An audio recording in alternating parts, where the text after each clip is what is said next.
It all began when the goddess bestowed her light upon a world that was nothing but a black whirlpool of chaos. From that divine brilliance, continents formed and 9 races were born: the Dragonians, elves, Oni, dwarves, demons, dark elves, centaurs, beast folk, and finally, humans. In a quiet human village, a young boy named Light prepared to leave his home. Filled with dreams, he bid farewell to his family, determined to become a great adventurer and create a better life for the people he loved. Yet his journey began not with triumph, but with a harsh dose of reality. When he arrived in the grand city, Light was overwhelmed. The place moved at a relentless pace, people rushed past without warmth or patience, and the sense of community he knew from his village was nowhere to be found. His first true disappointment came when he visited the Adventurers Guild to register his gift. Light introduced himself and revealed his unique ability, Unlimited Gacha, an odd skill that allowed him to press a button and summon an item based on the card drawn. Curious, he demonstrated it. The first card summoned a bent fork. The next 2 gave him a rotten apple and a moldy piece of bread. The onlookers scoffed, and the receptionist, unimpressed, classified him as F rank, the lowest possible grade. Embarrassed but not defeated, Light asked for available jobs. Unfortunately, the city's high illiteracy rate included him among its victims. Unable to read the job board, he had to settle for simple manual labor, collecting firewood and hauling supplies. The pay was miserable, but Light worked tirelessly, hoping each day's effort would bring him one step closer to his dream. That hope was shattered when a group of beast folk ambushed him after work, beating him and stealing his meager earnings. The crowd watched without compassion, treating him as if he were nothing more than garbage on the street. Yet, amid the cruelty, a single figure stepped forward, an elf with golden hair and gentle eyes. She knelt beside the beaten boy, helping him up with unexpected kindness. Her name was Sasha, a member of the Conqueror tribes, an adventuring group that sought to unite the 9 races born from the goddess's light. Each member represented their kind: Garu the Beastman, Drago the Dragonian, Diablo the Demon, Oboro the Oni, Nano the Dwarf, a Dark Elf, and Santor the Centaur. Only one race was missing: humans. Light was invited to join them, and believing he had finally found both purpose and companionship, he accepted without hesitation. But being part of such a powerful group proved far more difficult than he imagined. While his teammates faced ferocious monsters with confidence and skill, Light struggled to keep up. Weak and inexperienced, he constantly needed protection, usually from Sasha, who often shielded him from harm. Her constant worry became a running joke among the others, who teased her for treating him like a child. Sasha always brushed it off, insisting it was her duty to protect the group's reputation. Still, it was clear she cared more than she admitted. Little Light couldn't fight. He contributed in other ways, carrying supplies, tending to injuries, and brewing tea that everyone came to adore during their breaks. Gradually, his quiet efforts earned him a sliver of respect. But deep beneath that fragile camaraderie, something darker was brewing.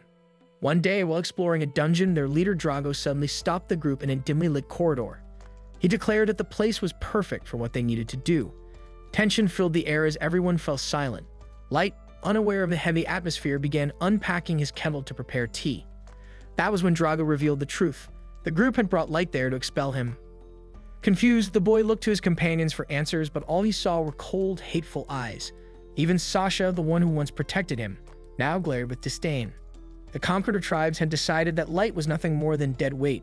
They confessed that he was only included because their superiors suspected his ability might belong to a master, a being of immense hidden power. To confirm it, they had observed him like an experiment. When it became clear that his stats were ordinary, they concluded he was useless. With their true intentions revealed, their prejudice surfaced. They insulted his race, calling humans filthy and weak.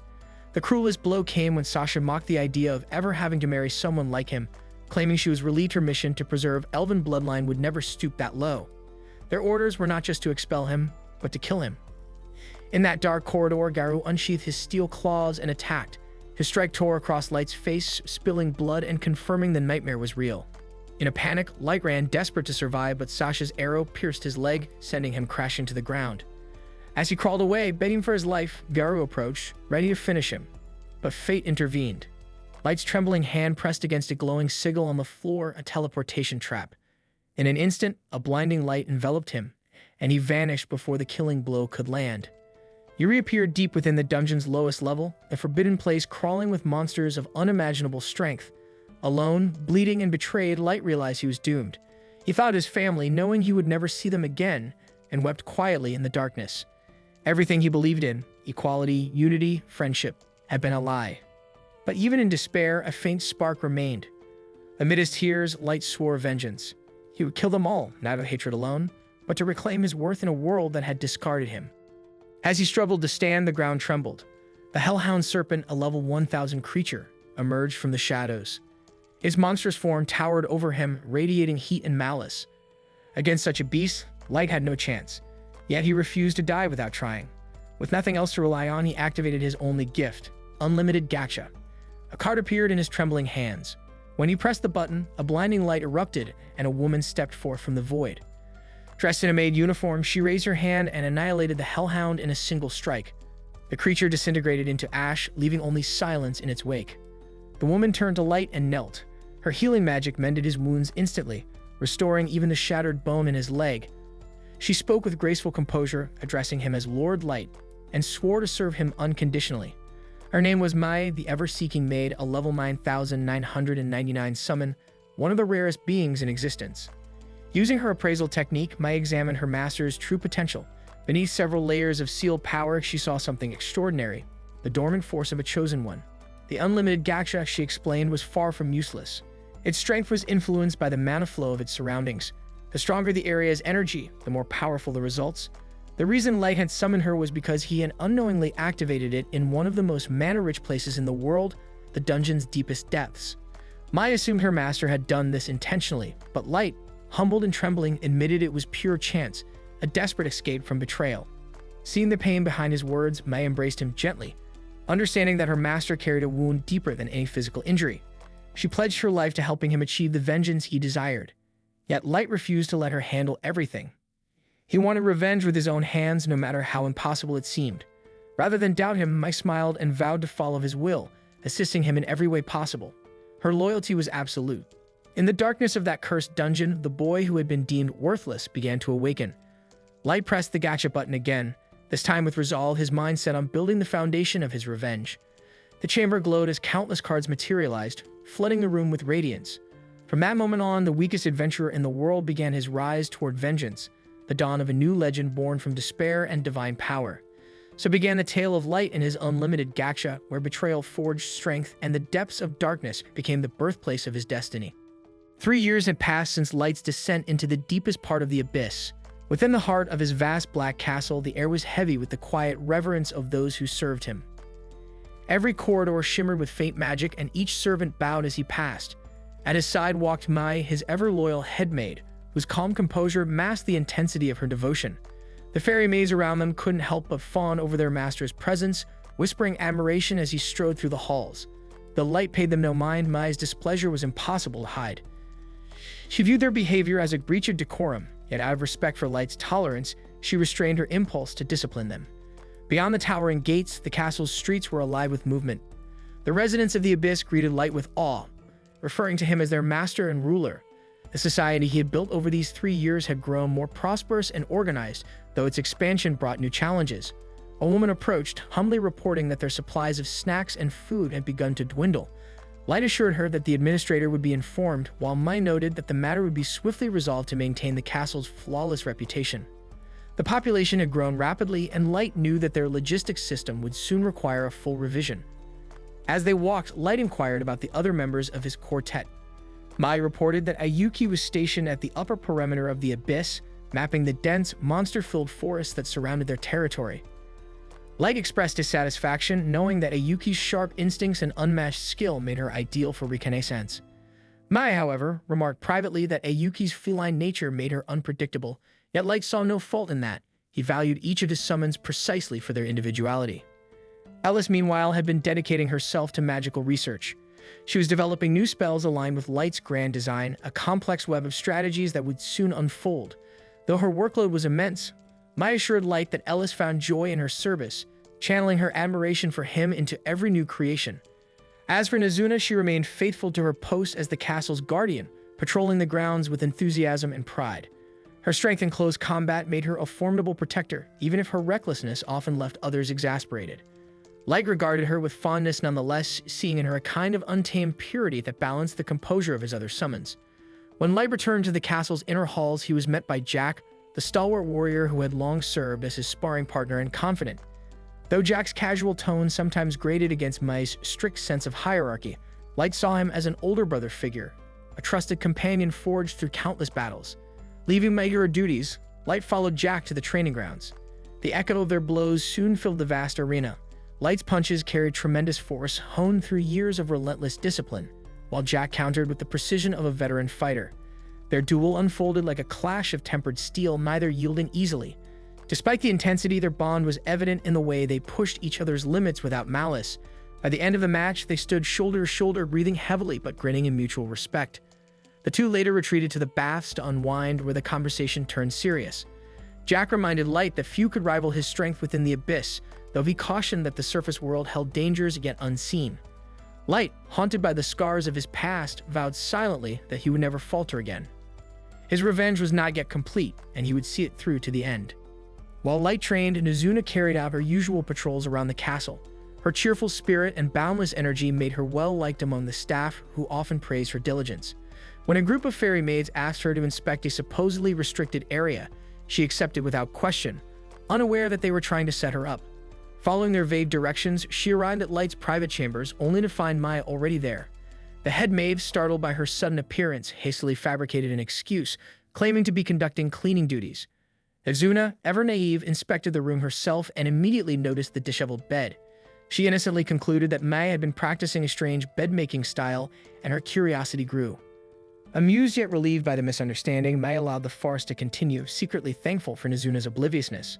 Before leaving, Nazuna remembered a message she was supposed to deliver from the maids. Reading it aloud without comprehension, she revealed their demand to end Maya's exclusive right to clean Light's quarters, accusing her of hoarding privileges. Though Maya maintained her composure, the letter only strengthened her resolve to discipline them. She rewarded Nazuna with a few coins from her efforts, which delighted the clueless guardian, who skipped away to spend her newfound riches at the market.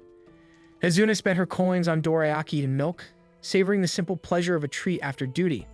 Along the way, she encountered a Yuki, who had just returned from the surface.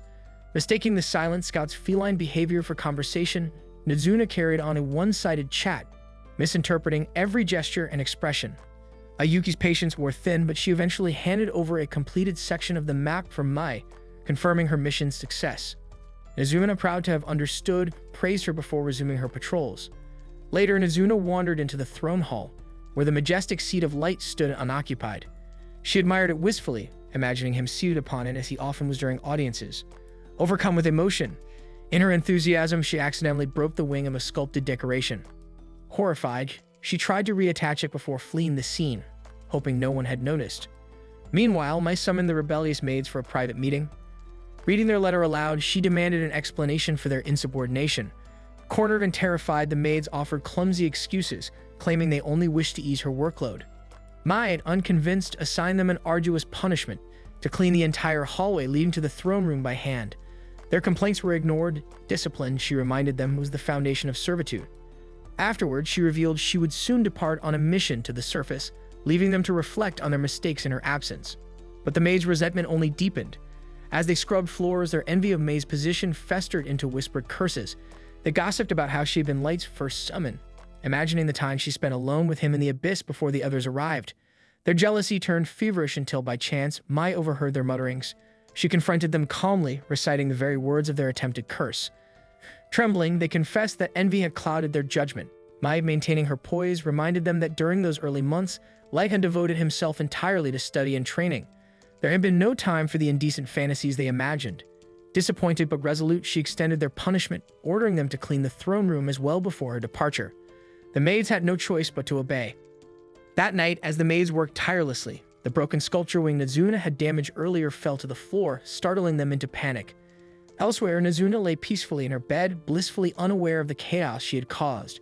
She reflected on her day, proud of her patrols yet longing to see Light again. Her heart carried a mixture of admiration and yearning, emotions she could not fully understand. With a quiet sigh, she fell asleep, her last thought a wish to see her master the next day. At dawn, her wish was granted. Light appeared at the training grounds where Ellis and Nazuna were engaged in one of their usual squabbles. The moment Nazuna saw him, her face lit up with pure joy. Ellis, ever composed yet competitive, subtly reminded her that Light was there for official business, not idle chatter. Ayuki stood nearby, silent as always, until Light affectionately patted her head, a gesture that caused visible jealousy among the others. Their attention quickly shifted, however, when a massive hellhound emerged from the shadows of the arena. The beast's presence stirred old memories within Light, memories of his first, terrifying day in the abyss. For a brief moment, fear gripped him. But before the creature could act, his summons stepped forward, their eyes glowing with lethal intent. To them, the mere sight of their master's distress was an offense worthy of annihilation. Sensing their rising fury, Light composed himself and approached the hellhound, calming it with a touch. He knew that his summons, bound by devotion, would obey any command he gave, even if it meant destruction on a massive scale. Their loyalty was both his greatest strength and his heaviest burden. After ensuring the creature's safety, he gathered his servants. A message from Mai had arrived, signaling that the time had come to enact the first phase of his long-awaited revenge. The prey had taken the bait, and the wheels of destiny began to turn once more. Lord Garu was highly respected by the people of the city, yet his reputation hid a cruel truth. One afternoon, upon encountering a young human boy rummaging through the trash, he treated him as nothing more than filth, kicking him aside and spitting on his face before ordering him to get out of the way. To Garu, humans were worms. Afterward, he entered a nearby bar where he was welcomed as if he were a god. The regulars raised their cups to him, admiring the beast who had risen from the slums to become the city's most celebrated hero and a favored candidate to lead the werewolves. Garu basked in their praise, explaining that strength did not come easily. One had to embrace the instincts of a beast to thrive. To him, it was about knowing which jobs were worth taking and which were not. That philosophy, he claimed, was how he had become what he was. As he drank, one of his men inquired about a particular mission from 3 years ago. Garu remained silent. That job was something only he could speak of, and the memories still lingered in his mind. It had been a lucrative one, hunting down a human boy suspected of being a master. Killing him had brought immense fame and fortune to everyone involved. But the boy had disappeared after falling into a teleportation trap. Garu was certain no one could have survived those wounds. Yet even now, he still could not fully understand what these so-called masters were that nations were so desperately searching for. Somewhere deep within, curiosity stirred, but instinct told him it was better to let sleeping dogs lie. He ordered another round of drinks, unaware that someone unexpected was about to arrive. A woman entered the bar, a young servant named Mai. She introduced herself and addressed him by his old tribal name, drawing gasps from those nearby. The room went silent. Garu's subordinates growled at her for speaking so casually to their leader, but he silenced them with a gesture and asked what business brought her there. Mai declared that she was a servant of Lord Light, a boy she had sworn eternal loyalty to, and that she had been searching for his whereabouts for years. Garu grew curious, wondering if she knew something others did not. She claimed that the boy was of noble blood, though Garu found the idea absurd. To him, there was no way that a child like Light could be noble. Mai refused to elaborate, choosing silence over explanation. In Garu's mind, he recalled that the superiors had investigated Light thoroughly and never mentioned anything about nobility. Still, if Mai's claim was true, it could be an opportunity. She radiated wealth, and Garu saw potential profit in her presence. He decided not to believe her words, but to use them nonetheless. Mai pleaded to be taken to the last place where Light had been seen. Garu, sensing an opportunity and a trap, agreed. He gathered his best men, not for gold, but for revenge for his fallen comrade. Deep down, however, greed still guided his decision. They eventually traveled into a dungeon where Garu intended to lead her into the depths, use her body, and dispose of her afterward. Upon reaching the cavern where Light had vanished, Garu fabricated a story. He explained that the boy had been attacked by a monster, wounded, and accidentally triggered a teleportation trap that had sent him away. Mai knelt in grief, overwhelmed by emotion. Garu pretended to share her sorrow, though his intentions were far darker. Soon the exits were blocked, trapping her. He viewed humans as fragile and easy to deceive, yet as she began to speak, his confidence wavered. She described the betrayal and torture Light had endured in vivid detail, things no outsider could possibly know. She spoke of his suffering, of the filth and dampness of his prison, and of the pain he endured while being beaten and left covered in blood. Garu froze. Only members of the tribal concord and a handful of superiors knew those details. As realization struck, fear followed. He demanded to know how she had learned such things. Mai's eyes grew cold as she declared that her loyalty belonged only to Light, and that she would eliminate everyone responsible. Before Garu could act, the atmosphere shifted. A familiar presence emerged from the shadows. Light himself appeared, his calm expression concealing the fury beneath. Everyone stood paralyzed, unable to comprehend how the boy had survived. 3 years had passed since his supposed death, and yet he stood there unchanged. Panic spread among the werewolves. They suspected an ambush, convinced others must be nearby. Garu, trembling, could not understand how the boy he had once crushed could stand before him alive. Light, now far stronger, had returned for revenge. Garu mocked him, laughing at the idea that a mere level 15 human could challenge someone his caliber. He was a level 150 beast warrior, surrounded by companions even stronger. There was no possibility of defeat, or so he believed. The tension snapped when two of his men were instantly decapitated. Maya had moved faster than anyone could react. Blood splattered across the stone floor as silence fell. Light thanked her calmly and asked only that she block the exits to prevent anyone from escaping. Terror filled the room. Garu insisted it was a fluke as she had caught them off guard, but Light's presence was different, measured, unshaken. Garu continued to mock humanity, claiming they would always be inferior. He insisted that humans were born weak, destined to remain beneath beastkind. Light countered this belief not with words but with action. Garu's confidence faltered when Light pointed out that every race had its own level cap, a system that fueled discrimination against humans. But Garu dismissed it, boasting that beasts were simply stronger. He lunged forward, preparing to crush the boy. In a blur of motion, Light eliminated Garu's remaining men with his staff, each strike deliberate and final. Garu grew desperate, using a magical stone to summon a level 500 monster to destroy him. Yet Light remained still. The monster lunged and dust filled the air. When it cleared, Light stood untouched, having blocked the attack with ease. The beastman's eyes widened in disbelief.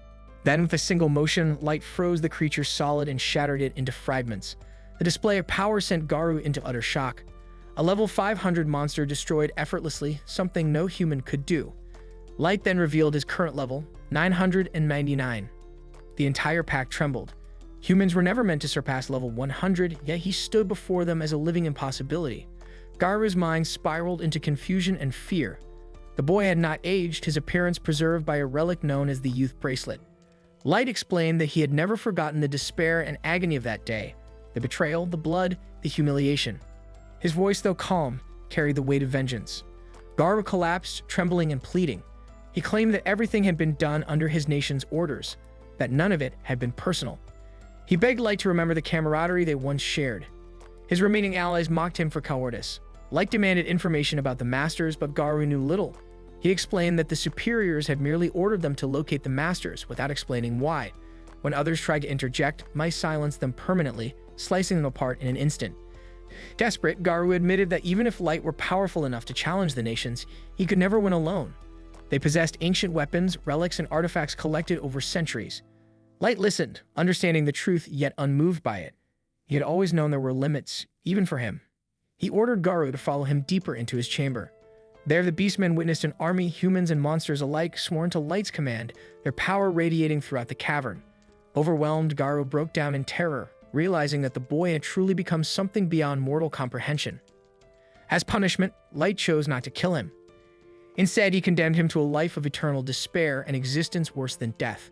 Garu wept, realizing that they had created the very monster they once tried to destroy. In his final moments of clarity, he asked Light if his goal was to become a god. The boy paused, reflecting. The idea had never occurred to him, but he saw no harm in it. A god could decide the fate of all, granting joy or suffering at will. At last, Light turned toward the light at the cave's exit, ready to bring his power to the surface. The vengeance of 3 years had only begun.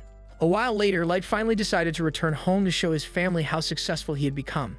However, when he arrived, he was horrified to find his hometown completely destroyed. Terror overtook his body as he realized that the place where he had grown up had been decimated by an unknown force during his years away. 6 months passed, and although the pain never faded, Light found a small measure of relief in the fact that his family's bodies had never been found. There was still a chance they were alive, and that faint hope was all he could cling to.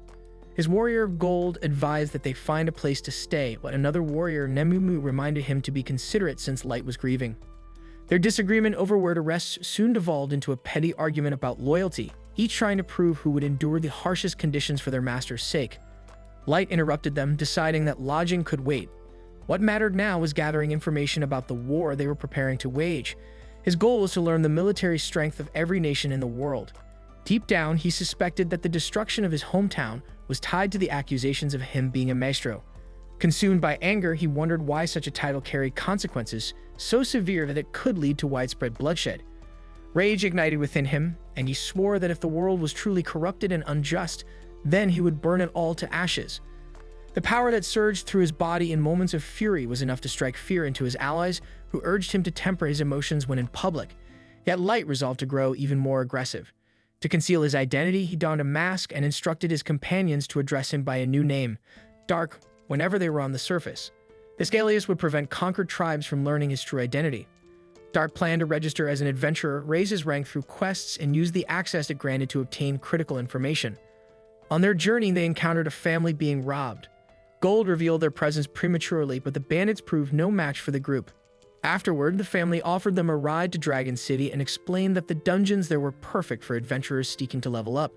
The city was renowned for its high-quality dungeon and was a popular destination for adventurers from all over the world. When the family mentioned that the dungeon attracted many beginners, the daughter expressed doubt that it was normal for newcomers to possess such strength. For Gold and Nemumu, it was their first time on the surface, and they were amazed by the abundance of weapon and armor shops. As the city belonged to the dwarves, famous for their craftsmanship, it served as a thriving hub for adventurers. Inside the guild, Light observed that most adventurers were human. Despite this, fear of other races lingered, revealing that humans were often treated poorly across the land. When Dark registered as an adventurer, he was ranked F by default, a rule that applied to everyone. Nemumu, however, was outraged, believing her master to be the most powerful human in history. She demanded that his rank be raised, but Dark humbly accepted the designation and completed his registration. The man they had saved earlier, named Colonel, turned out to be the owner of an inn. Dark rented the entire top floor for a month and requested that no one enter their quarters during their stay. Colonel initially refused payment in gratitude for having his life saved, but Dark insisted on compensating him fairly. Once settled, Dark used detection cards to ensure there were no hidden devices or surveillance items within their rooms. Later, Nemumu expressed concern about Light's safety, suggesting that he could easily remain in his castle and issue commands from there instead of endangering himself. The idea enraged him. His overwhelming thirst for revenge caused the entire building to tremble. Realizing her mistake, Nemumu apologized profusely.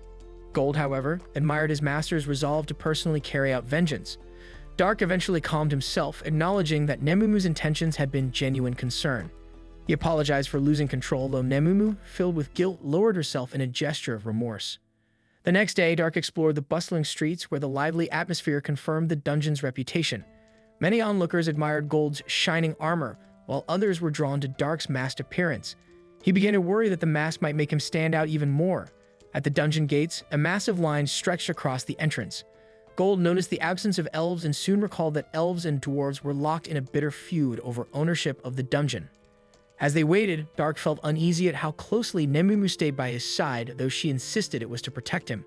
Suddenly, 3 hooded figures approached and cut the line. The one leading them carried himself with confidence and wielded a massive, ornate weapon that immediately drew attention. The surrounding adventurers, intimidated by his aura, remained silent. Dark, however, stepped forward to remind the stranger that cutting in line was forbidden. The man grew furious at the audacity of being reprimanded, yet Dark stood firm. His companions joined him, mocking the offender's arrogance. The warrior, seething with anger, nearly drew his weapon, but his servant intervened, warning that starting the fight here would be excessive. Reluctantly, the group backed down and moved to the end of the line. The surrounding adventurers erupted with admiration for Dark's courage, many ashamed that they had stayed quiet out of fear. They asked if Gold's armor was truly made of gold, to which Nemumu clarified that it was not. Gold was far too soft for armor. Instead, Gold used the color symbolically to express his loyalty as a knight. The adventurers also pointed out that Dark's group seemed unprepared for an extended dungeon expedition since they carried no camping supplies. Realizing this, Dark acknowledged that they had grown too dependent on his item box, so they decided to carry some fake luggage to blend in more naturally. When they finally entered the dungeon, Light was struck by its beauty and complexity. Dungeons were mysterious entities, their true nature impossible to fully understand without analyzing the dungeon core itself. They were saturated with mana that grew stronger in the lower levels, spawning monsters and traps of increasing danger. Each dungeon was like a world of its own. To move more efficiently, Light used special cards to conceal their presence and grant them flight, allowing them to traverse the vast chambers effortlessly. Nemumu remained in awe of his abilities, especially when he revealed another card, Clairvoyance, which displayed the fastest route to the next floor. His powers made dungeon exploration nearly effortless, though it often left little excitement for the others. Elsewhere, the arrogant warrior from earlier vented his frustration by slaughtering orcs with his massive sword. His name was Kito, the youngest and most elite warrior among the Elven Kingdom's White Knights. He prided himself on being a genius and claimed to have once slain a maestro. His servant, Yanak, reminded him that their current objective was to hunt trolls on the lower floors, but Kito refused to listen. He believed that being challenged was an unforgivable insult. Kito's arrogance stemmed from his heritage as a supposed descendant of maestro. Despite being level 1500, well beyond the typical limit for elves, he still considered himself weak and obsessed over surpassing every rival. Yannick, once exiled for his forbidden research, pledged loyalty to Kito, hoping to redeem himself through service. Yet deep down, Kito intended to discard Yannick once his usefulness ended. Meanwhile, Light's group had finished exterminating a horde of giant trolls. Their task required proof of reaching the 3rd floor, so they collected gems from the fallen beasts as evidence. On their way back, they noticed the same group of adventurers they had met earlier, now locked in battle with goblins. Dark's party intervened swiftly, eliminating a lurking snake that had been ready to strike.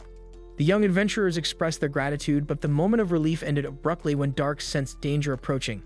Moments later, a pack of massive wolves emerged from the forest. The sight puzzled him, as creatures this strong were not supposed to appear on these floors. The group of adventurers prepared to flee, but the wolves suddenly rushed past them, ignoring their presence entirely. Then came the true threat, a colossal mantis monster crashing through the trees, its presence shaking the ground beneath them. The nightmare had only just begun. Shocked, the kids wondered how the mantis appeared, since its species had gone extinct over 10 years ago.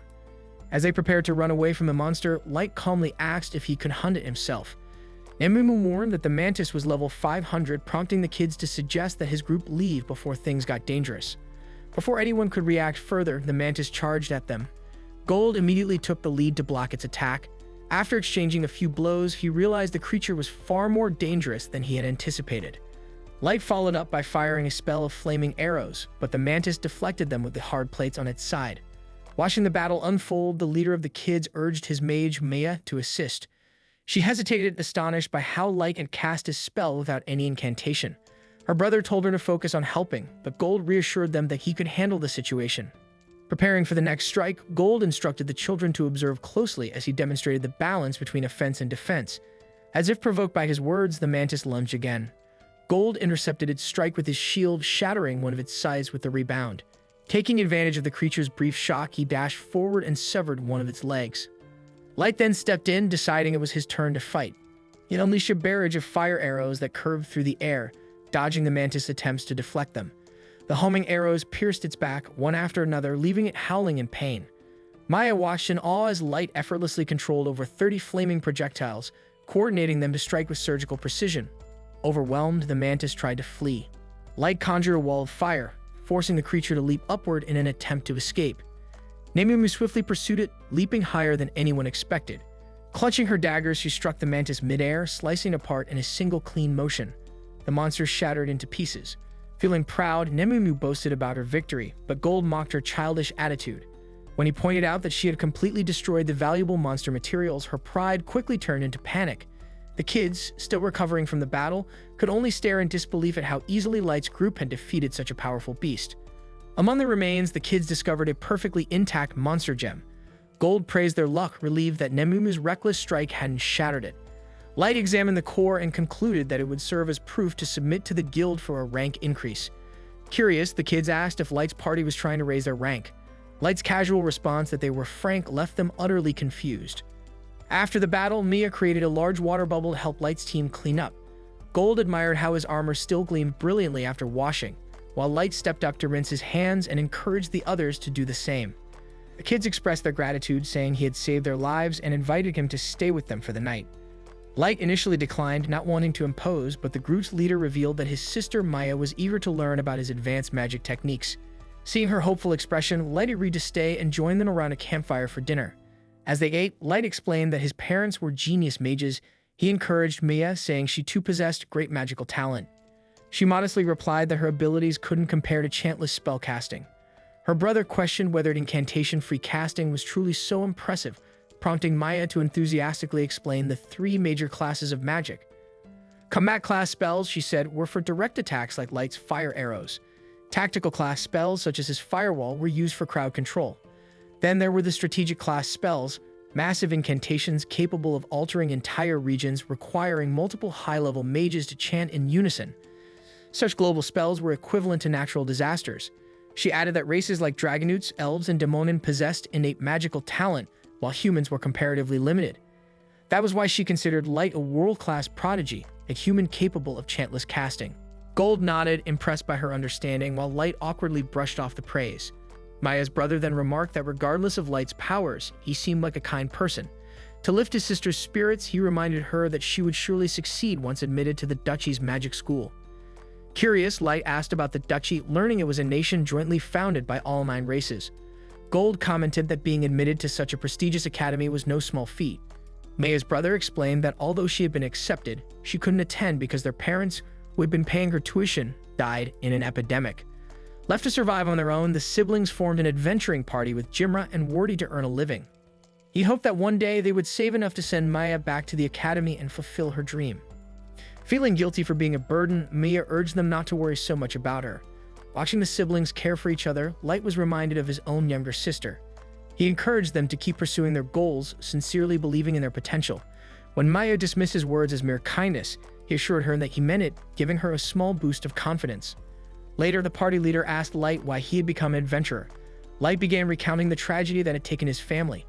Nemumu revealed that the fire which killed them had left Light with burned scars, and they were traveling to seek treatment for him. Gold added that he and Nemumu owed Light's family a debt, and accompanying him was their way of repaying it. The mood around the fire turned somber as the story ended. Trying to lighten the atmosphere, Jimra jokingly asked if Nemumu and Gold were married. Nemumu immediately denied it, calling Gold a narcissist, while he retorted that she was an annoying brat. Jimra then boldly proposed to Nemumu, only for her to claim that her heart already belonged to Light. Gold teased that such a thing would be a waste, sparking another round of bickering between the two. Elsewhere, Kito cut down a monster as Yanak praised his skill. Kito snapped back, irritated that his legendary sword, Grandius, was being used to slay mere beasts instead of heroes. Yanak reminded him that they needed monster samples for his experiments to break the level limit. Once the samples were secured, the Dark Elf decided it was time to start collecting human specimens next. Weeks later, Light returned to the Adventurers Guild with numerous rare resources. The receptionist admired his haul, while Nemumu boasted that her master deserved an S+ rank. Ignoring her exaggeration, Light requested payment for the materials and was offered tea while he waited. As they left the guild, his companions noticed how much the staff's attitude toward them had changed. On the streets, people whispered in awe, recognizing them as the party that had defeated the mantis. A group of adventurers approached, asking if Light was from the Black Multi. Confused by the name, Light learned it was the title the townsfolk had given his team. Nemumu quickly grew defensive, but the adventurers, Suzu and Gilbert, assured her they meant no harm. They explained that Light's success had inspired hope among the human race. As they departed, nearby adventurers from other races scoffed, dismissing humans as delusional. Gold simply remarked that they would silence such doubts through strength. When Light's party entered the dungeon again, he proposed heading straight to the 5th floor. However, spotting Maya's group along the way, they decided to check in on them. Maya's brother encouraged her to present a small gift she had made, an ointment for Light's burned scars. Though she admitted it couldn't heal the marks, it would ease the pain. Light accepted it with gratitude and, in return, summoned a card from his gacha that transformed into a beautiful bracelet.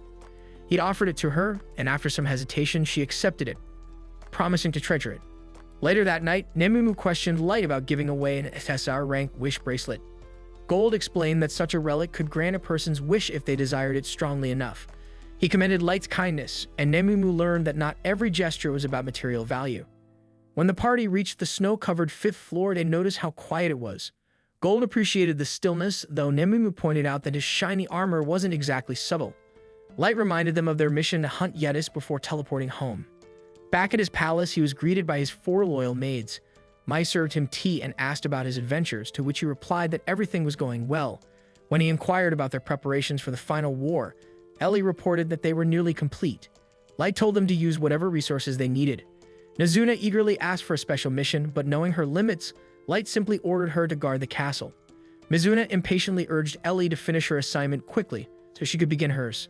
With preparations nearly done, Light sipped his tea, anticipating his coming battle with Sasha. Meanwhile, Suzu's party camped on the dungeon's 3rd floor.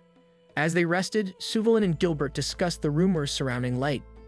Gilbert doubted their truth, but Suzu reminded him that Maya had witnessed Light's feats firsthand, suggesting that he might even be a reincarnated hero. The thought filled them with hope that a human hero might once again rise to lead their race.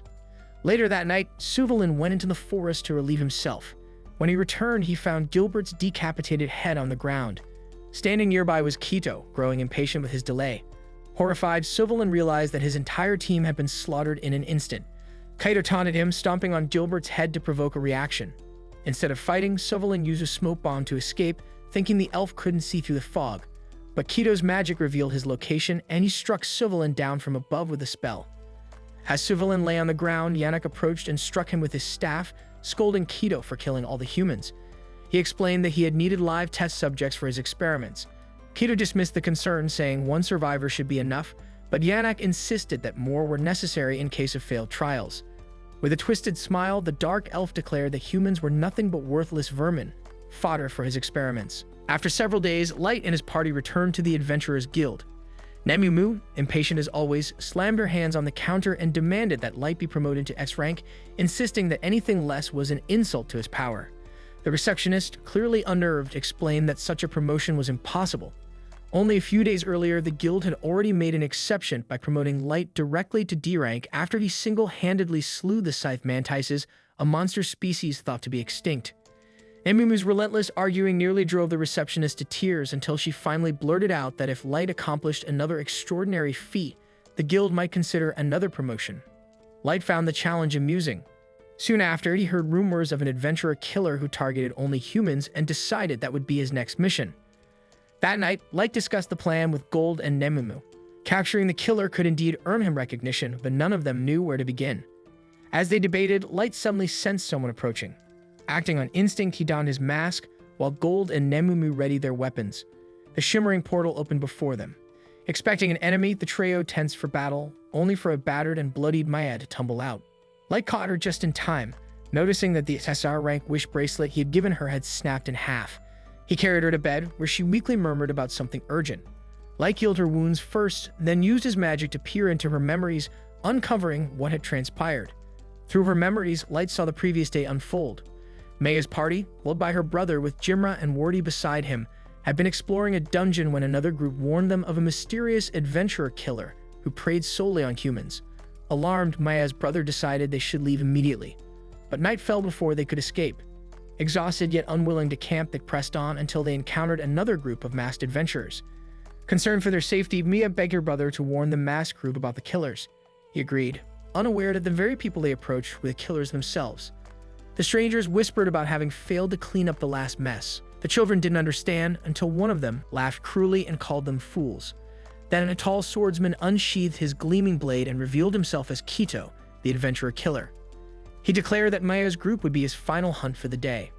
Maya's brother immediately ordered her to run while they held off the attackers. Despite her fear, she hesitated as her brother and the others charged. Offended by their defiance, Kito cut them down with blinding speed, her brother falling first, the others soon after. Screaming, Maya watched as her companions, bloody but defiant, struggled to rise again. With their last breaths, they urged her to flee and live out her dreams. They charged one final time, only to be struck down instantly. From behind, a dark elf stepped forward. He scolded Kito for killing the humans, saying he needed them alive for experiments. Kito scoffed, claiming that any human who dared fight him deserved death. Yannick decided to keep one survivor for study and pointed to Mia, recognizing her rare magical potential. Kito sneered, intrigued by her fear. As Kito advanced, Maya froze. He mocked her trembling, telling her to be grateful that a warrior of his caliber even acknowledged her existence. Before he could act, Mia's brother, barely alive, forced himself to his feet and shouted for her to run. Yannick was astonished by his willpower, remarking that such endurance would make for a fascinating test subject. But the boy, knowing death was inevitable, vowed to protect his sister until his last breath. With a shaky voice, he told Maya to run and never look back. In tears, she obeyed. Furious, Kito moved to finish the boy. Yannick tried to stop him, insisting that Maya must be captured before she escaped. Kito growled but turned back to kill the brother first. As Kito approached, the boy recalled a lesson Gold once taught him, that battle wasn't about power, but creativity. Feigning weakness, the boy suddenly hurled his sword at Kito's face. The elf flinched, narrowly dodging, only to be slammed by the boy's shield. Enraged, Kito retaliated with a burst of white light that pierced the boy's chest, killing him instantly. Cursing, Kito dashed after Mia. He cornered her in moments, cutting off her escape with a barrage of glowing blades. Declaring himself the wielder of the legendary sword Grandius, he demanded she kneel before him. Terrified yet defiant, Maya used his own light blades as stepping stones to leap away. She launched icicles at him, vowing to fight for the chance her brother had given her. Kito easily deflected her magic and slashed her leg to cripple her. Laughing cruelly, he told her to be grateful for his mercy. Through the pain, Mia shouted that he was nothing more than a bully who preyed on the weak, and that if anyone deserved to be called a hero, it was Light. The words cut deep. They echoed the same ridicule Kito had suffered from the elves of his youth, shattering his pride. Consumed by rage, he unleashed a storm of light blades toward her. In her final moment of despair, Maya wished with all her heart to reach Light, the only one who could save her. The shattered wish bracelet answered. A radiant light enveloped her and she vanished, teleporting straight into Light's room. After witnessing the memory, Light understood everything. He immediately ordered Nemumu and Gold to prepare for departure. Deep in the dungeon, Kito returned to Yanak, who was examining Maya's brother's barely breathing body. When asked about the girl, Kito admitted she had vanished for teleportation. Yanak went pale. If she reached the guild, the White Knights would surely be sent to arrest them and reclaim Grandius. The mention of the White Knights made even Kito flinch. Their captain was rumored to be over level 3000, far beyond his reach. In frustration, he stomped the ground until Yanak promised that his experiments would soon help Kito break the level cap itself. That promise calmed him. Before they could move, a cold voice echoed from behind. They turned and froze. Light stood there, silent and expressionless. Neither elf had sensed him approach. He ignored their questions and knelt beside the wounded boys. Gold lifted the leader's body, noting how poorly the wounds had been treated. Yanak stared, realizing in horror that Light had retrieved the boy's corpse without them noticing. Light's healing magic flared softly as he tended to the fallen. The children had only wanted to earn enough money to send Maya to the duchy's magic school, and now they were dead. Grief darkened his expression. He rose, eyes filled with fury. Yanak stammered that they weren't criminals, that he had even healed the boy. Light cut him off coldly, saying he already knew everything through Maya's memories. The elves tensed as Light added that he hadn't informed the guild because they were his to deal with. Kito laughed, gripping Grandius. It was his lucky day, he thought. Killing Light would erase the last witness. Light's aura surged. The ground cracked beneath his feet, the air freezing solid. The guild wouldn't capture them, he said quietly, because they were already dead. Gold and Nemumu stepped back instantly, knowing this was Light's fight alone. Kito charged, his blade flashing with holy light. Light blocked it effortlessly with his staff. Again and again, Kito struck, but every blow was parried with mechanical precision. Gold and Nemumu watched, calm and unmoving. Kito's rage made his movements wild and predictable. Frustrated, Light deflected a heavy swing and countered with a single strike to Kito's chest, sending him sprawling. He had expected more. Humiliated, Kito roared and unleashed Grandius's true power. Dozens of radiant blades filled the air, each carrying elemental enchantments. Light dodged smoothly, noting how each impact froze or burned the ground. None could touch him. Kito appeared behind him in a blur, swinging down with all his might, only for Light to block again. Yanak gawked, unable to comprehend a human overpowering a level 1500 elf. Driven mad, Kito accused Light of being a swordsman masquerading as a mage. To prove him wrong, Light raised a hand and hundreds of ice swords formed in the air around him, conjured Chantless. Kito froze, disbelief twisting into terror. It was impossible. He launched another barrage of light blades, but Light's icicles intercepted each one with perfect accuracy, exploding on contact. Yanak could hardly breathe. Such control was beyond even the most elite of elven magic.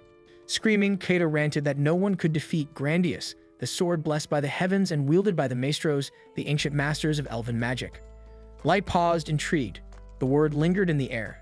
Kito smirked through his fury. He bore their blood, he claimed he was a sub-maestro, heir to the power of the ancients. After discovering that Kito carried the bloodline of a maestro, Light immediately changed his plan. He had originally intended to execute Kito on the spot, but the revelation made Kito too valuable to kill. Instead, Light decided he would drag him back into the abyss and extract every piece of knowledge buried inside his mind. Nemumu and Gold quickly understood the shift in priority and prepared to restrain Yanak while Light handled Kito. Yanak, however, protested. He insisted that it was unfair for them to gang up on someone who was not a fighter. Yet he clearly anticipated a scenario like this because he directed their attention to the two servants standing behind him. As the pair began to twist and shift, their bodies transformed into grotesque human-monster hybrids. These abominations were the result of Yanak's experiments, twisted attempts to surpass the natural limits of the human body by forcibly fusing people with monsters. Proud of his work, Yanak went on about how the creation of stable hybrids required countless human lab rats and how he intended to continue gathering even more victims whenever the opportunity arose. The sheer cruelty of his words sickened Nemumu, Gold, and Light. Yet what disturbed Light most was the realization that he recognized one of the hybrids. It was the man he had met in town not long ago, someone he now regretted failing to save from this fate. Unable to undo what had been done, Light asked Nemumu and Gold to end the victim's suffering. The two warriors swiftly sliced through the hybrids, putting them down without hesitation.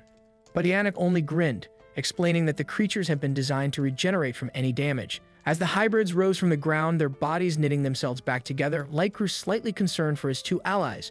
However, Kito relentlessly launched sword blasts at him, forcing him to focus elsewhere. Mugen Gold continued striking the hybrids, only to watch every wound seal itself instantly. Yannick mocked them relentlessly, calling them fools for thinking ordinary attacks could defeat the results of his research. Tired of his taunts and unwilling to prolong the agony of the transformed humans, Mugen Gold prepared their special techniques. Pouring mana into their weapons, they unleashed empowered slashes that cut through the hybrids with overwhelming force. Yannick initially laughed, believing regeneration would save them once again, but the hybrids failed to rise. They remained motionless, truly dead this time, reduced to nothing but ashes. While he mourned his work, Mugen casually walked up and kicked him from behind, ensuring he would no longer spout his arrogant commentary. Meanwhile, Light had been dominating Kito with overwhelming magic. Each near miss struck terror into Kito's face, a sight Light found ironically amusing given Kito's earlier arrogance. Refusing to accept humiliation from someone he viewed as beneath him, Kito activated the Holy Sword's ultimate form, coating the blade in multiple magical properties and extending its range dramatically. Light acknowledged the versatility of the weapon, but Kito's aim remained atrocious, causing every attack to miss entirely. In desperation, Kito accused Light of cowardice, claiming the human would already be dead if he would just stand still. Amused, Light obliged. He planted his feet and allowed Kito a free strike. Kito lunged with full power, confident the blow would land clean, yet the attack barely scratched Light. Shocked by the impossibility of a human withstanding a direct hit from Grandius, Kito struck again and again, only to achieve nothing. Eventually, Light grew impatient, shattered the sword's enchantment, struck Kito in the gut, and then sent him flying with a punch that left his face mangled. Standing over the defeated elf, Light informed him that death would come only after every question had been answered, and only after Kito experienced a pain far worse than what he had inflicted on others. Realizing escape was impossible, Kito resorted to begging. He revealed his origins in the Elven nation, his status as a former candidate for captain of the White Knights, and offered information on maestros in exchange for mercy. His pitiful demeanor infuriated Light, who compared Kito's cowardice to the genuine bravery of Elio, Jimra, and Wordy, adventurers who risked everything to protect the weak. Light offered silent apologies to the fallen Jimra and Wordy, promising to save Elio no matter what. With nothing more to say to Kito, Light prepared to leave. He grabbed both Kito and Yannick and teleported them. When the two elves opened their eyes, they were stunned to find themselves in the deepest section of the Abyss dungeon. They could not comprehend how Light had transported them so far from the dungeon they were in. Mugen, offended by their suspicions, stomped on Yannick's back. Soon after, the Abyss residents gathered, welcoming Light back but glaring at the two elves with disgust. Light explained to everyone that Kito and Yannick were heinous criminals responsible for horrific experimentation on innocent humans, including the deaths of two people Light considered friends. However, because the pair held valuable information about Maestro bloodlines, they were not to be killed yet. His allies agreed, but murderous intent radiated from them the entire time. With priorities set, Light instructed Gold to heal Elio and asked Mugen to accompany him to give Jimra and Wordy a proper burial. Before he could leave, Yannick desperately tried shifting the blame to Kito, while Kito countered with claims that Yannick had encouraged his actions. Their argument spiraled until Light quieted them by posing a simple question. Had either of them ever shown mercy when their victims begged for their lives? Their silence revealed the truth. Light concluded that they would receive the same treatment they once dealt to the helpless. Later, Maya awakened in an inn in Dagas and found Light waiting by her bedside. He explained that he and the others had arrived just before Kito captured her and had brought her to safety. Ilir's injuries had been healed, but there was nothing he could do for Jimra and Wordy. He handed her a lock of their hair, and although she was devastated, she expressed gratitude that she and her brother had been saved at all. Light stepped away to let her grieve, though the situation left him questioning whether pursuing revenge was truly the right path. The next morning, Light visited the guild to report everything about the adventurer killers, excluding the part where he took Kito and Yannick into custody. As far as the guild knew, the two culprits were still at large. For providing vital information and rescuing two potential victims, Light's party received a promotion to C rank. Later, he spoke with Maya and Elio. They decided to quit adventuring and return to their hometown to hold a proper funeral for their fallen friends. Light understood, but he wondered about Maya's studies. She declared she would continue learning magic on her own and promised to work hard so she wouldn't remain a novice the next time their paths crossed. After they left, Light returned to the Abyss. Maya and Ellie greeted him and provided a file containing everything they had extracted from Kito and Yannick. The information indicated that descendants of maestros possessed accelerated growth, and legends warned that an unchecked maestro could one day destroy the world. Light found the implications intriguing, though the memory Ellie extracted was fragmented and incomplete. When he asked about Kito and Nanak's condition, Ellie opened a portal revealing them broken and barely alive. Since no further information could be obtained, Light summoned a monstrous creature called Dead Man's Banquet and allowed it to devour the two criminals in a gruesome fashion. With that task finished, Ellie eagerly informed him that preparations were ready for the next stage of his revenge, targeting Sasha. She suggested capturing the White Knights first, since all of them were sub-maestros and potentially dangerous, especially the vice captain who was engaged to Sasha, making him an ideal hostage. Meanwhile, in the Elven Nation, Sasha cheerfully recounted to Michael how she once betrayed Light and made him beg for his life. Michael listened with delight, recalling his own joy in exterminating a human village and watching its inhabitants played in terror. The two continued sharing memories of tormenting humans, unaware that Light was already preparing to repay Sasha for every wound, humiliation, and betrayal she had inflicted upon him. Sasha returned home from her outing with Michael, accompanied by her maid, who quietly noted how elegant Sasha and Michael appeared together, as though they had been made to complement one another. Sasha barely reacted. Her attention drifted the moment their carriage halted. The road ahead was blocked by a mess of spilled food. A human slave, having been randomly whipped by an impatient elf, had dropped his entire load. As Sasha watched the trembling human grovel on the ground, her mind settled on a single conclusion: the utter worthlessness of the species. The sight disgusted her.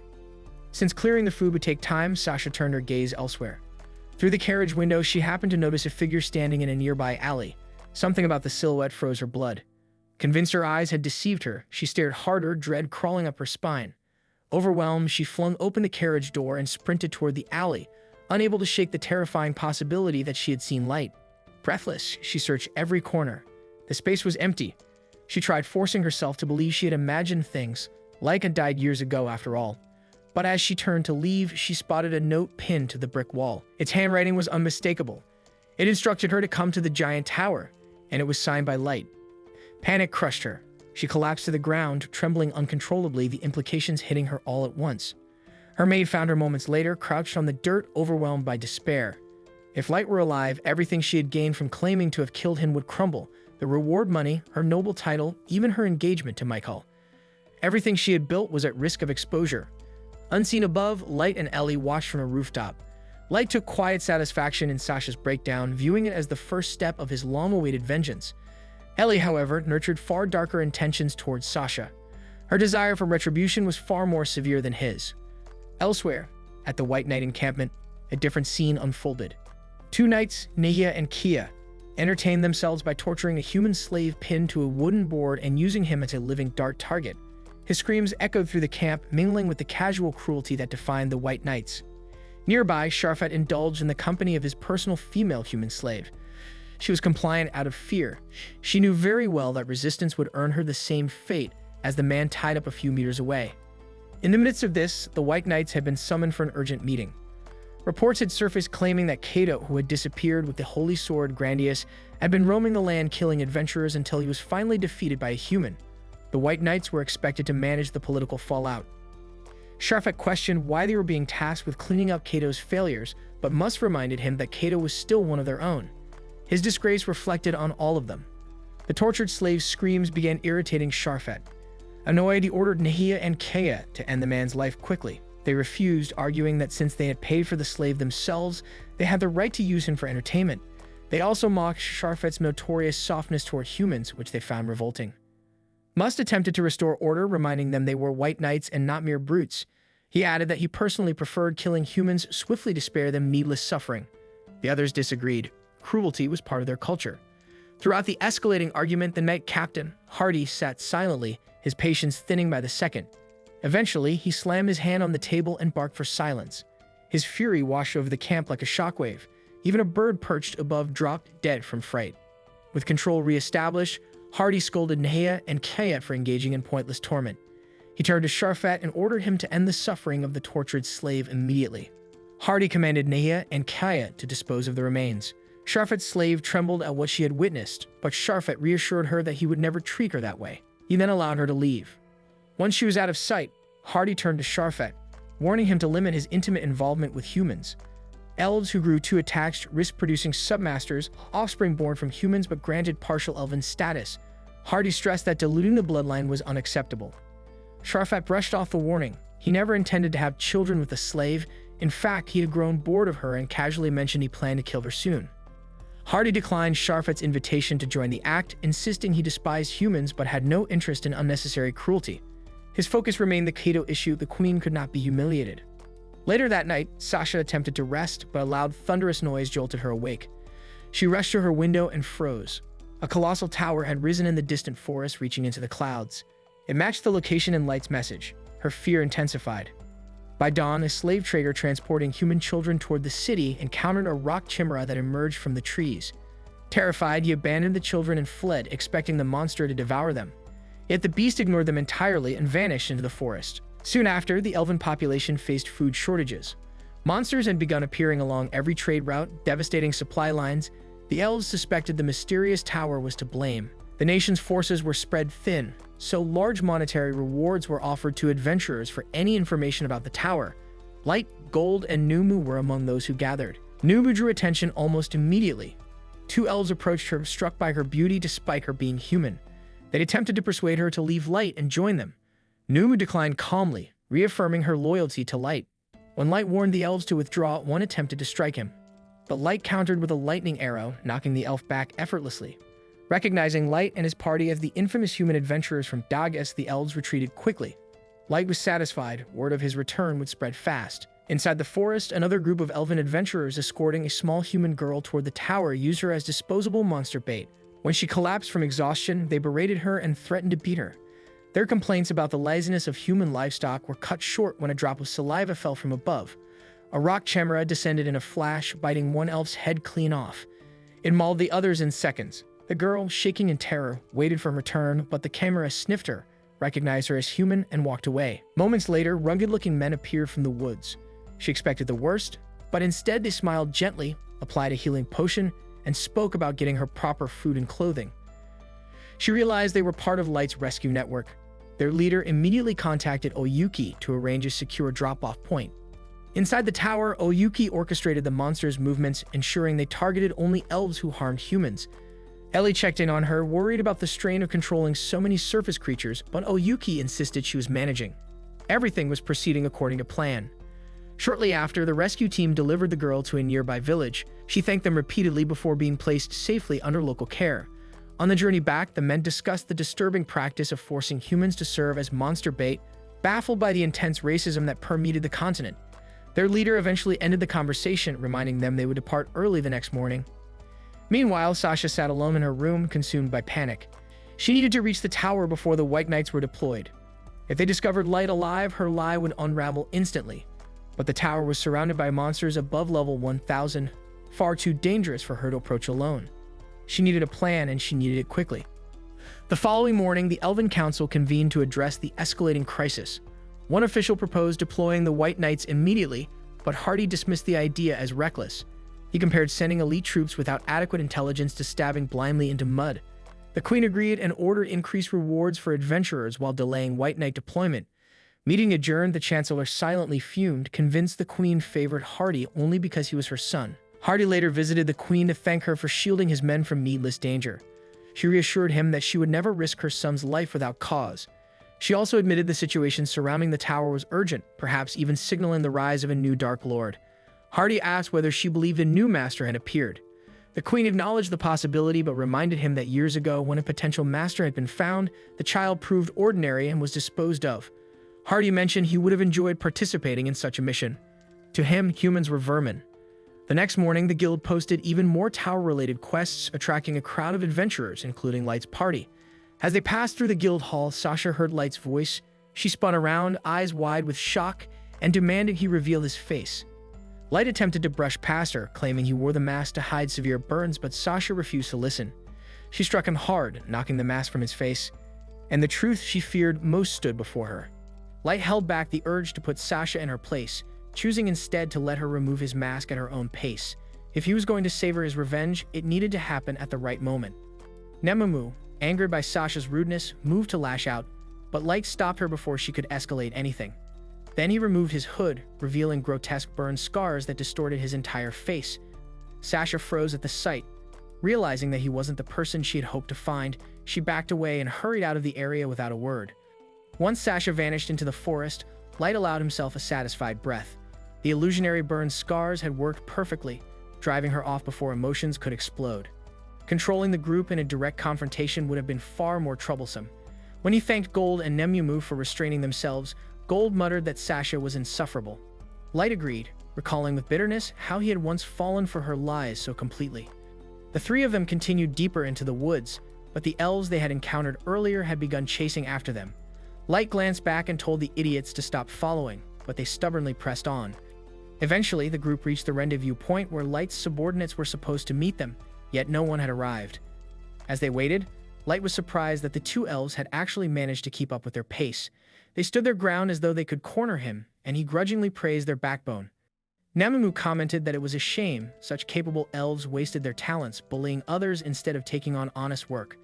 The elves, however, claimed that Light should feel honored after all. To die at the hands of the holy elf race was the greatest privilege a human could receive.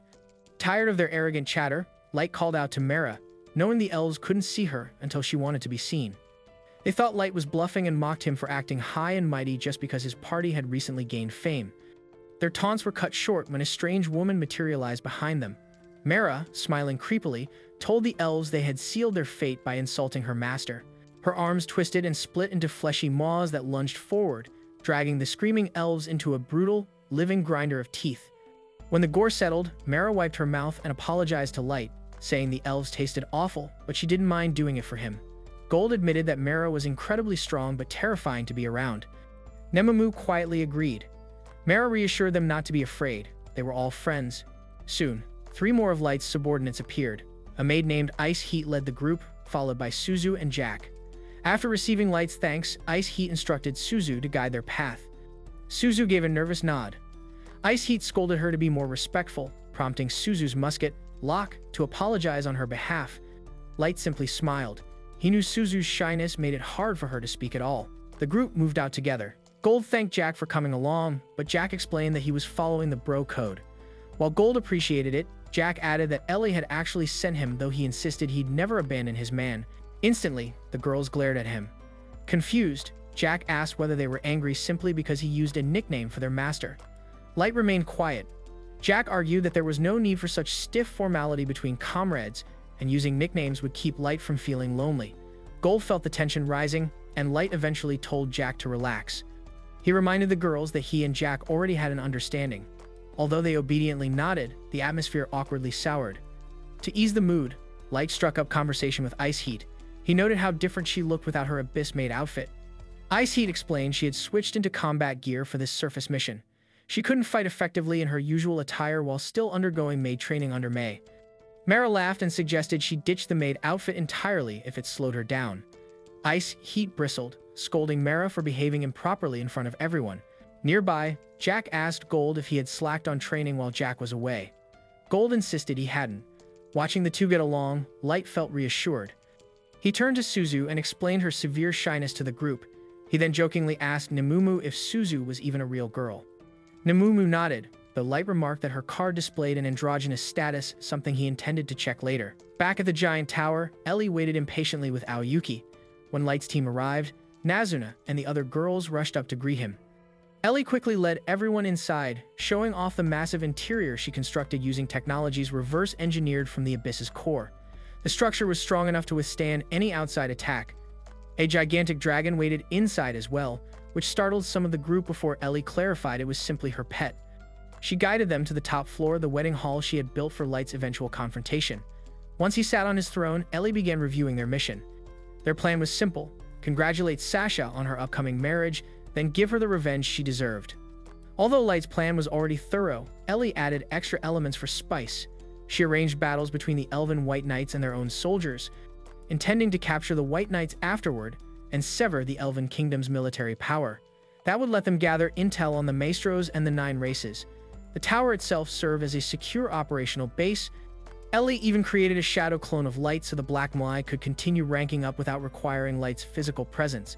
Light praised Ellie's meticulous preparation. She informed him that Aoyuki was currently herding Sasha toward the tower using summoned beasts. In the forest, Sasha trembled as she passed through hordes of monstrous creatures, but she pushed onward, resolving that confronting Light was the only way she could regain peace. Back in the tower, Ellie assured Light that her dragon would greet the guests. When Sasha reached the clearing and saw the dragon, she panicked and fled. Through a camera feed, Ellie reported this and predicted Sasha would soon return with the White Knights. She promised Light a spectacular show. That night, Sasha called an emergency royal meeting in the Elven Queendom. She described the terrifying monsters surrounding the mysterious tower and the enormous dragon guarding it. Most nobles dismissed her warnings as wild exaggerations, but then the Chancellor spoke. The Black Lee had recently reported similar sightings. He accused Hardy of avoiding responsibility by refusing to send his White Knights despite 2 credible reports. Struck by the accusation, Hardy finally agreed to lead his elite warriors against the dragon. Afterward, Sasha asked the Chancellor for permission to accompany the squad. He revealed he had planned for that from the start as a reward for her report. He advised her to bring a certain artifact from her father's collection since she wouldn't be able to contribute much in battle otherwise. The next morning, Hardy gathered the White Knights. Sasha would lead them, having marked the path earlier. Sharfat doubted she could keep up, but she insisted she would manage. Michael offered to protect her if anything happened. Nia and Kaya explained she carried her family's secret item due to the Chancellor's orders, while Sharfat grumbled about politics interfering in their mission. Inside the tower, Ellie displayed the scene for Light. He asked how Sasha was doing, and Ellie zoomed the image to show Sasha's tense expression. Light praised Ellie for flawlessly guiding her toward their trap. He noticed his own hand trembling not from fear, but anticipation. He wondered what kind of expression Sasha would make when his revenge finally came to fruition. In the forest, the White Knights pressed on. Sasha nearly tripped on a rough patch of terrain, and Mikkel caught her, the two sharing a quiet moment amid the mist. In the tower, Al-Yuki announced that the White Knights had reached the entrance. The massive gates opened, and 2 towering Orthos beasts walked out, heading into the forest. More monsters followed. Seeing this, Sharfa asked whether they should attack, but Hardy ordered them to stay focused on the dragon. The adventurer party they hired would create diversions. Flares shot up from the forest, drawing monsters away. When they finally moved, Hardy asked Sasha if those were the only Orthoses. She confirmed it, and he signaled his team to advance. He warned them, however, that the tower might still hold hidden dangers. To ensure stealth, Hardy cast a sound-nullifying spell, plunging their surroundings into eerie silence. Even Sasha had to admit Hardy's methods were chillingly effective. As soon as they stepped inside the tower's corridors, a teleportation circle activated beneath them, scattering the White Knights across different sections of the maze-like structure. Sasha and Mika quickly realized they had been teleported to a different part of the tower. With no idea where the others were, Mika told Sasha to stay behind him as they climbed upward, unaware that Light had intentionally funneled them toward his throne room. The moment those doors opened, everything he planned would begin. Elsewhere, Kia and Nia were also disoriented after the teleportation. They decided their first priority was meeting back up with the others. As they wandered, they heard footsteps approaching. To their surprise, it was Iceheart and Mara who were arguing over which of them would take care of the prey first. That word alone infuriated the twins. They demanded to know who Iceheart and Mara thought they were talking about. Mara calmly answered that they were referring to the twins and doubted the two would pose any threat. She even remarked that the confrontation would likely be boring. That insult instantly sent Nia and Kia into a frenzy. Speeding around the room, they declared they would slice their opponents apart and turn them into toys. Iceheart and Mara simply watched, unimpressed. In another part of the tower, Sharfat was alone and angry at himself for not noticing the teleportation trap earlier. He called out the presence he sensed around a corner. Suzu stepped out from behind a pillar, and Sharfat immediately became infatuated, asking her name.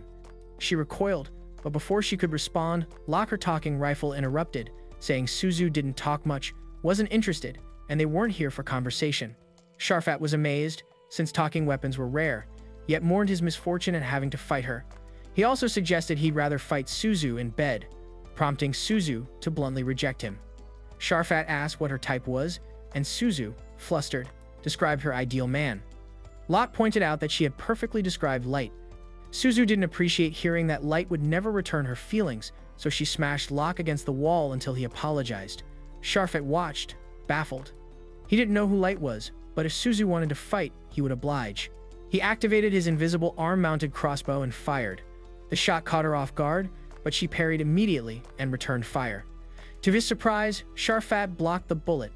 Suzu and Locke both took note very few people could block either of their weapons. Back with the twins, Iceheart and Mara were growing bored of watching Nia and Kia sprint around the room doing nothing.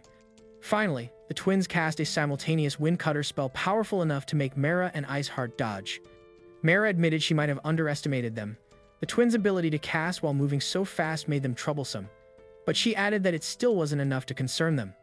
Naya and Kia answered by unleashing a massive barrage of wind cutters, pushing Iceheart and Mara onto the defensive. Finding an opening, Nia threw a dagger into Mara's back, paralyzing her, and Kaya immediately swooped in to sever her arm. They mocked her arrogance until Mara calmly told Kaya to look at his sword. There was no blood on it, nor on the dagger in her back. Without hesitation, she grabbed her severed arm and ate it. Her body regenerated instantly. The twins were horrified.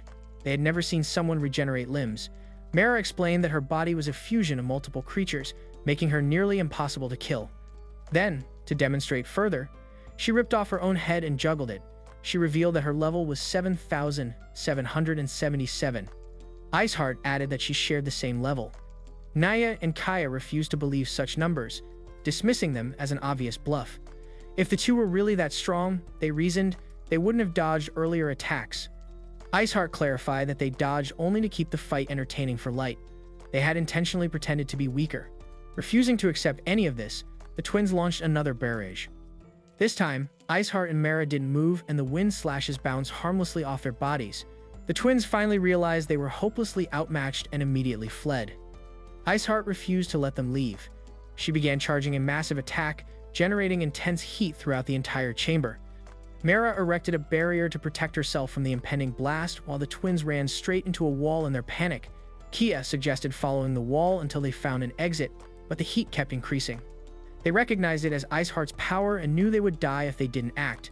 Combining their abilities, they rapidly cast ice walls, one after another, but the heat melted each one almost instantly. They kept casting until their mana drained and their bodies began burning despite the fact that Iceheart still hadn't actually fired. Meanwhile, Sharfat continued his fight against Suzu. She had done nothing but dodge thus far, so Sharfat taunted her to fight back. Eventually, he boxed her in with a barrage of invisible crossbow bolts, but she escaped unharmed. Sharfat again asked her to be his girlfriend and insulted Light, calling him a loser. That was the instant Sharfat made the worst mistake of his life. Suzu's annoyance transformed into murderous fury.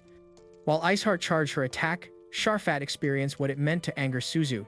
She fired countless tracking bullets, forcing him to sprint for his life. Under normal circumstances, he might have matched her shot for shot, but her bullets inflicted status ailments. He was quickly overwhelmed and riddled with bullets. Nia and Kia survived only because of Ellie's enchantment over the tower, which prevented lethal damage. Without it, they would have been incinerated. Barely conscious, they begged for mercy. Mara mocked them, noting how the two normally tortured human slaves without remorse. She informed them that Light had instructed her to interrogate them while inflicting as much pain as possible. Before they could plead further, she shoved 2 eels down their throats to begin the torture. Sharfat, on the other hand, lay on the ground barely alive. Locke frantically reminded her they had strict orders not to kill Sharfat and pointed out that he could see her underwear from that angle. Embarrassment snapped Suzu out of her fury, and she realized she had gone too far. She began crying, convinced Light would be disappointed in her. Watching everything from the throne room, Light was not angry with Suzu, just disappointed the fight ended so quickly. He was curious about Sasha and Mika, but refused to check the screen, wanting to savor their arrival. Mika and Sasha continued through the endless hallway, Mika sensing they were being guided somewhere. Sasha focused solely on killing Light before anyone else discovered he was alive. Meanwhile, Must wandered alone until he encountered Jack. Jack apologized for taking so long but made it clear he was not participating in the hold back for entertainment gimmick. He informed Must that he was over level 7,000 and advised surrender. Must dismissed the claim as impossible. The captain of the White Knights was only level 3,000. Jack had to be lying. Jack didn't care whether Must believed him. He simply said he hated bullying weaklings and wanted to end things quickly. Must, enraged at being called weak, attacked with his axe. Jack swatted it aside effortlessly. Must tried again and again, but every attack was brushed off. Jack flicked his finger and sent Must crashing into a pillar. Must finally accepted that Jack vastly surpassed him, but still couldn't comprehend such an extreme level. Desperate, Must offered part of his life force to activate his weapon's full power. Jack hated Must's ideology but respected his resolve, so he transformed into his ultimate form. Must attacked with everything he had, but Jack blocked easily. One punch sent Must through a pillar. Thanks to Ellie's enchantment, he survived, though barely. Jack had completed his mission, leaving Hardy as the final White Knight, and he was up against Nazuna, meaning his fate would be no better. Hardy barely reacted. To him, She looked like nothing more than a child playing at being a hero, someone who had wandered into a battlefield without understanding its danger. He ignored her entirely and continued walking past her. Irritated at being dismissed, Nazuna demanded his attention. Hardy stopped and turned back, finally looking at her properly. With mild curiosity, he asked whether she was truly his opponent. Nazuna nodded confidently and explained that her master had personally sent her to fight him. That answer finally caught Hardy's attention. As he focused his senses on her, he felt a pressure far denser than he had expected, hidden beneath her small frame. Though Nazuna looked young, her presence was undeniably powerful. The mention of her master troubled Hardy even more, as it implied that whoever was controlling this tower possessed strength far beyond hers. Even so, he still failed to fully grasp just how overwhelming Nazuna truly was. Believing he could handle her, Hardy drew his sword and prepared for battle. Nazuna calmly drew her own blade in response. As Hardy studied her stance, he noticed that every piece of her armor was enchanted, layered with magic far beyond standard equipment. He attempted to analyze her movements, but Nazuna did not give him the time. The air itself screamed as a massive blade of compressed wind erupted from her attack. The wind blade sliced clean through Hardy's arm before continuing onward, carving deep scars into the structure behind him. Hardy collapsed immediately, blood spraying as the shock of the attack overwhelmed him. At that moment, Ellie contacted Nazuna through magic and immediately began yelling at her. Nazuna was scolded harshly for destroying the tower yet again. She protested that it was not her fault, but Ellie angrily reminded her that she had personally constructed the entire tower using her own mana. She even reinforced the fourth floor specifically to prevent Nazuna from destroying it. Nazuna tried to apologize, but Ellie cut her off. She explained that unless Nazuna learned to properly control her power, she would never be able to carry out Light's orders. Feeling genuinely guilty for once, Nazuna finally agreed to restrain herself and focus on improving her control. Behind her, Hardy suddenly stirred. Using a secret recovery spell, he had managed to heal his fatal injuries and stand back up. Nazuna turned in surprise, wondering aloud why he had not died from her attack. Ellie calmly explained that she had deliberately kept him alive with her magic, as he was still needed.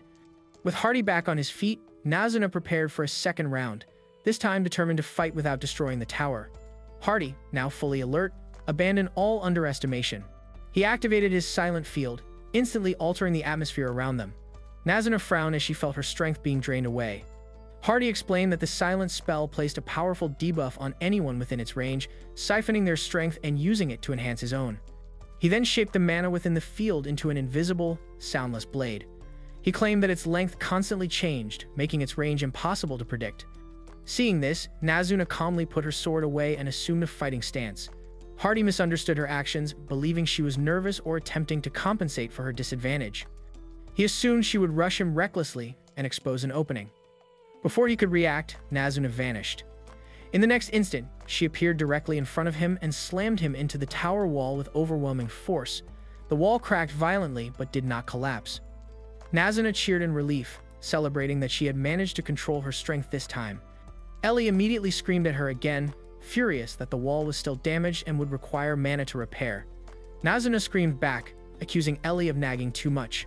Their argument escalated until Ellie angrily demanded to know where Nazuna had even learned such a word. Nazuna casually replied that the palace maids were always complaining about her. Light intervened before the argument could continue. He told Ellie to be kinder, pointing out that Nazuna had successfully completed her mission. Reluctantly, Ellie backed down and instructed Nazuna to bring Hardy along, leaving the task to her. Afterward, Ellie apologized to Light for losing her temper, explaining that she only wanted Nazuna to improve for his sake. Light noticed that her legs were trembling from mana exhaustion and expressed concern, but Ellie reassured him that she was fine. Soon after, Aoyuki warned them that Sasha and Michael were about to arrive. Light ordered everyone to prepare themselves and behave properly. Behind the massive throne room doors, Michael reassured Sasha that he would protect her no matter what happened. Feeling safe in his presence, Sasha prepared herself to enter. Before she could touch the door, it opened on its own. Inside, Light welcomed them calmly. As they approached, Sasha felt a sudden chill and realized that Light was the same man who had once shown her his burned scars. When Michael asked if she knew him, Sasha quickly denied it and snapped at Light, telling him not to speak as if they were close. Light calmly reminded her of the kindness she had once shown him. Sasha froze in shock. She demanded to know what had happened to his burned scars, and Light revealed that they had been illusions. He explained that he had stopped his body from aging to permanently remember the pain she had inflicted on him. Michael asked if Light was the maestro they believed had been killed 3 years ago. Light explained that a teleportation accident had sent him to the deepest floor of the abyss, where he survived and rebuilt himself using the power of his maids. He told Sasha that the tower existed solely to deliver his perfect revenge. Michael burst into laughter, calling this an opportunity to claim their reward. He reassured Sasha that even if Light returned alive, the higher-ups would forgive her failure. Encouraged by his words, Sasha mocked Light and prepared for battle. Light picked up his staff and ordered his maids not to interfere. He congratulated Sasha on her engagement and promised to gift her his revenge. She scoffed, declaring that a human could never rival an elf. Boasting her level 500 strength, she summoned her family treasure, the angel summoning ocarina. 3 angels descended, an attacker, a defender, and a healer. The battle erupted immediately. Light dodged the attacker's strike, surprised when it shattered the floor. His counterattack was blocked by a holy shield, forcing him to increase his output. Even then, he only destroyed the angel's arms, which were quickly restored by the healer. Light smirked as he recognized the lineup. Sasha, however, was horrified that a supposed level 15 human could endure this. Light then revealed his true level 9,999, leaving her terrified. Michael dismissed it as a lie and urged her to continue. Light destroyed the angels repeatedly, but Sasha resummoned them effortlessly. When Light attempted to destroy the ocarina, Michael blocked him with a shield that absorbed and reflected his power. At that moment, Light burst into laughter. Releasing the seal on his soul, dark chains erupted around him. He called code 9999, summoning a sealed weapon stand. His staff transformed into the X-weapon Gungir, radiating overwhelming darkness. Even Ellie and Aoyuki were left frozen in fear. Light advanced, shattering angel weapons and defenses effortlessly. Though Gungir burned his hand, he ignored the pain. Sasha fused her angels into a supreme archangel and unleashed her strongest holy javelin. Light dispersed it effortlessly. Terrified, Sasha continued attacking in desperation. Light walked forward untouched, smiling as he warned her calmly. If this was all she had left, she would die. Michael urged Sasha to quickly resummon the angel, but the attempt failed. Even as she played the ocarina, she couldn't comprehend why her treasured item had ceased functioning until it suddenly darkened, turning black before completely decaying. Light mocked the elves for possessing such a weak weapon, but Michael refused to believe that any weapon could destroy a Phantasma-class treasure. Light then revealed that his Gungir was no ordinary weapon.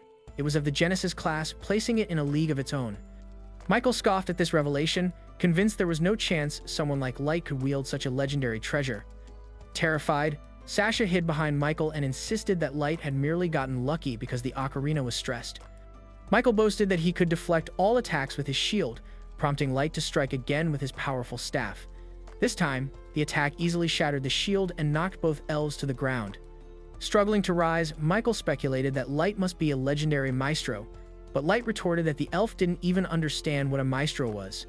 Realizing he was cornered despite the prestige of the 9 races, Michael resolved to flee, though he feigned that he was merely sparing Light to report back to his kingdom. He produced a special teleportation treasure called the Skyrunner Wing to escape the tower, but the feather did absolutely nothing. Light explained that the tower blocked all teleportation magic, a concept Michael refused to accept as possible. Light then summoned Ellie, who stepped forward to explain that while regular teleportation blocking was impossible for most, she had created her own method after studying the Abyss's dungeon core. This revelation stunned Michael. He could not fathom she was powerful enough to analyze something as complex as the Abyss's core itself. Since escape was impossible, Light asked if they would simply run, but Michael refused to yield, believing the other White Knights would save him. Convinced his level 3000 Captain Hardy would destroy Light, Michael laughed and resumed his taunts. Knowing the deluded elf would deny reality until all paths were cut off, Light ordered his warriors to bring in the defeated White Knights. Servants arrived, dragging the unconscious elves, leaving Michael and Sasha completely shocked. Jack entered the room, visibly worried by the evil weapon in Light's hand, and the mage shared his anxiety, but Light calmly assured them everything was under control. He approached Michael, questioning where the elf's bravado had gone.